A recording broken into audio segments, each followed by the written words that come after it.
नमस्कार दोस्तों, आप सभी के सामने मैं एक पुस्तक का रिव्यू करने जा रहा हूँ जो हिंदी साहित्य है, यूजीसी नेट जेआरएफ है, इसके साथ टीजीटी, पीजीटी सभी के लिए इम्पोर्टेंट है। इसको देखें, ये 2024 का लेटेस्ट है और इसका मूल्य लगभग 800 है, लेकिन आपको मार्केट में 5 साढ़े 500 में मिल जाएगा। इसके अनुक्रम को देखते हैं, हिंदी भाषा एवं साहित्य। इसमें जो है शुरुआत के 50 पेजों में जो है भाषा के बारे में दिया गया है, हिंदी भाषा और उसका विकास। इसमें आपको बोलियों के बारे में भी मिलेगा, राजभाषा, राष्ट्रभाषा, सब कुछ आपको हर चीज़ डिटेल में इसमें मिलेगा। इसके बाद देखते हैं कि जो है कि इसमें लिपि भी है, देवनागरी लिपि भी है। इसके साथ जो है हिंदी साहित्य का इतिहास और गतिविधियाँ भी दी गई हैं, जो कि 55 पेज से लेकर के 637 पेज तक दिया गया है।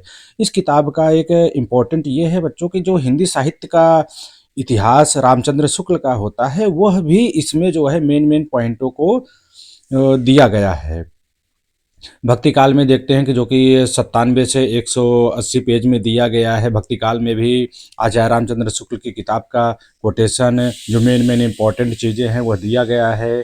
चाहे वह सूफी काव्य हो, राम भक्ति काव्य हो, कृष्ण भक्ति काव्य हो, ये सारी चीज़ें आपको मिलेंगी। रीत काल में भी आचार्य रामचंद्र शुक्ल की किताब से सारी चीज़ें दी गई हैं। रीतबद्ध, रीत मुक्त। आधुनिक काल में भी आचार्य रामचंद्र शुक्ल की चीज़ें दी गई हैं। यह किताब बहुत ही इम्पॉर्टेंट है।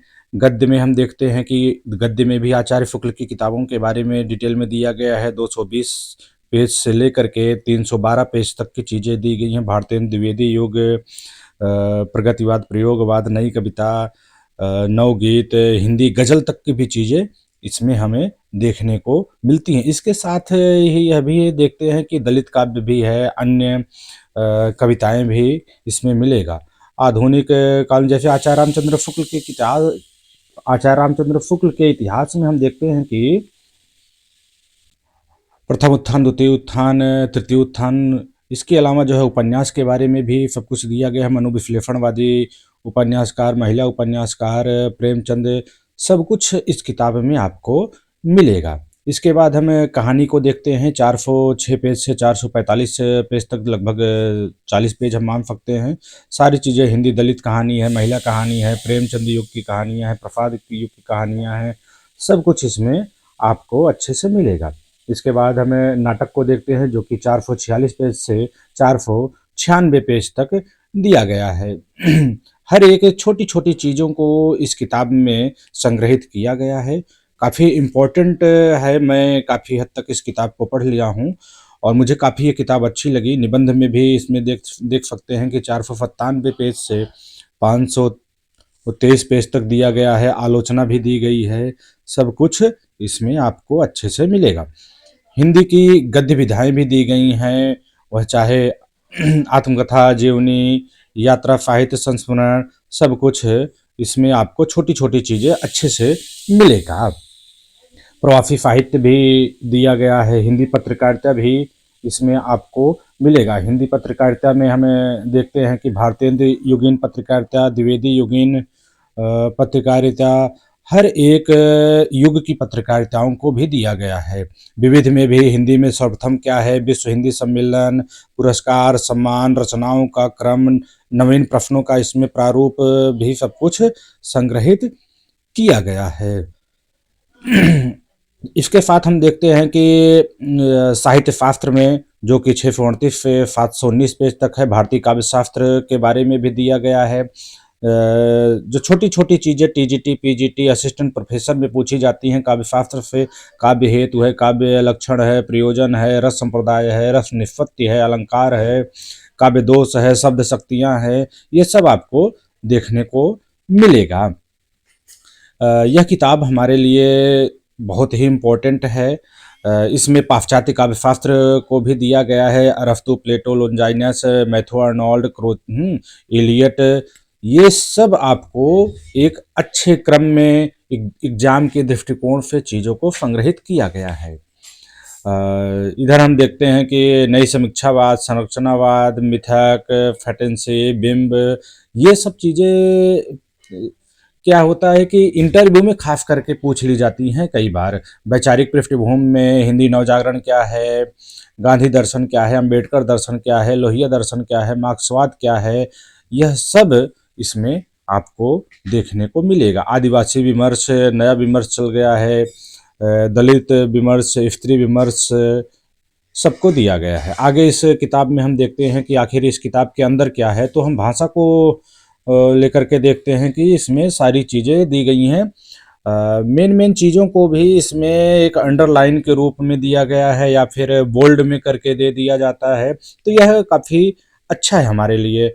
आचार्य राम, जैसे काल विभाजन से देखते हैं तो आचार्य रामचंद्र शुक्ल के इतिहास में जो काल विभाजन के बारे में शुक्ल जी ने दिखा दिया है, वह भी इसमें देखने को मिलता है। इसी तरह से हिंदी साहित्य इतिहास लेखन की परंपरा में देखते हैं किस तरह से शिव सिंह सिंगर का, उसके बाद the modern vernacular literature of northern Hindustan का, सब कुछ एक एक लाइन एक क्रम से बड़े अच्छे से दिया गया है। मुझे नहीं लगता कि इसके बाहर एग्जाम से इन सब टॉपिकों से प्रश्न पूछेगा। मिश्र बंधु, आचार्य रामचंद्र शुक्ल का हिंदी साहित्य का इतिहास और सारी चीज़ें हैं। भक्ति काल में देखते हैं, भक्ति काल में भी आचार्य शुक्ल की किताब का जो है डिटेल में दिया गया है। इसी तरह से हम कुतुबन और मंझन, सब रचनाओं के बारे में भी डिटेल में देखने को हमें मिलता है। इसी तरह से जो प्रेमाख्यानक काव्य हैं, उन्हें हम अगर एक निगाह में देखना चाहते हैं तो वह भी एक मार्क में मार्क में दिया गया है। इसके साथ कुछ किताबों का टेस्ट भी इसमें दिया गया है, जो इम्पोर्टेंट किताबें हैं, इम्पोर्टेंट रचनाएं हैं। हर टीजीटी, पीजीटी, असिस्टेंट प्रोफेसर में पूछ दिया जाता है, चाहे कविता से हो, हिंदी उपन्यास से हो, हिंदी कहानी से हो, नाटक से हो, छोटी छोटी चीज़ों को भी इसमें दिया गया है। और आप इन पेजों के बारे में भी देख सकते हैं, चाहे वह झूठा सच हो, मैला आंचल हो, इन उपन्यासों के भी डिटेल को दिया गया है। इसके साथ में हिंदी नाटक में जो है भारतेंद्र जी का नाटक हो, जयशंकर प्रसाद का, या फिर धर्मवीर भारती का अंधा युग हो, हिंदी के निबंध में भी सब कुछ दिया गया है। हिंदी की गद्य भी, अन्य जो गद्य विधाएं होती हैं, माटी की मूर्तें हैं, चाहे वह महादेवी का हो, मोदहिया तुलसीराम का हो, हाँ, सब कुछ जो है आपको इसमें देखने को मिलेगा। भारतीय काव्य शास्त्र की भी चीज़ें आपको मिलती हैं, चाहे वह भरत मुनि से लेकर के बाकी सबकी रचनाएं हों, वह भी आपको एक क्रम से और सन के साथ बहुत विधिवत रूप में मिलता है।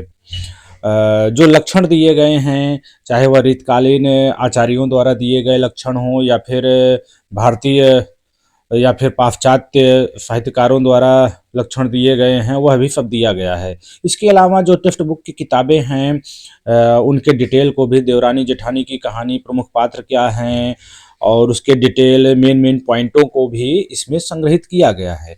यह किताब बहुत ही इम्पोर्टेंट है, थोड़ी मोटी ज़्यादा किताब है, लेकिन यह, अब मैं नहीं कहूँगा कि आप इसे पूरा एक क्रम से पढ़िए, लेकिन बीच बीच में थोड़ा सा आप पढ़ सकते हैं। एग्ज़ाम के टाइम में हमारे पास ज़्यादा टाइम होता नहीं है, तो इतनी मोटी किताब देख करके हो सकता है कि आपके दिमाग में आए कि मैं नहीं पढ़ सकता हूँ, लेकिन घबराने की जो आवश्यकता आपको नहीं है।